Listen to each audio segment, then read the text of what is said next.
ভালো লাভের আশায় বগুড়ায় এবার শীতকালীন সবজির আবাদ করেছিলেন কৃষকরা। তবে পুরো মৌসুম জুড়ে নামমাত্র দামে সবজি বিক্রি করতে হচ্ছে তাদের।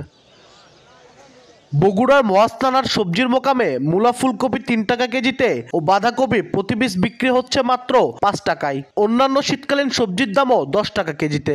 শীতকালীন এই সবজির দাম শায়েস্তা খানের আমলের মতো শোনালেও ক্ষতিগ্রস্ত হচ্ছেন কৃষকেরা। তাদের দাবি, বাধ্য হয়ে খরচের চেয়েও কম দামে সবজি বিক্রি করতে হচ্ছে। আর খুচরা বাজারে দাম বৃদ্ধির জন্য দুষছেন সিন্ডিকেটকে। বেশি দামে জিনিস কিনে সার খোল সব মহঙ্গা, কিন্তু আলু হচ্ছে সস্তা। এখান থেকে যে পরিমাণে তারা কিনতেছে, যে টাকাটা দিয়ে নিচ্ছে, তার চেয়ে কিন্তু দ্বিগুণ পরিমাণ লাভ। এটা একটা সিন্ডিকেটের চক্রের মধ্যে এরকম করতেছে, কিন্তু আমরা কোনো আবাদে কোনো পয়সাই পাচ্ছি না ভাই।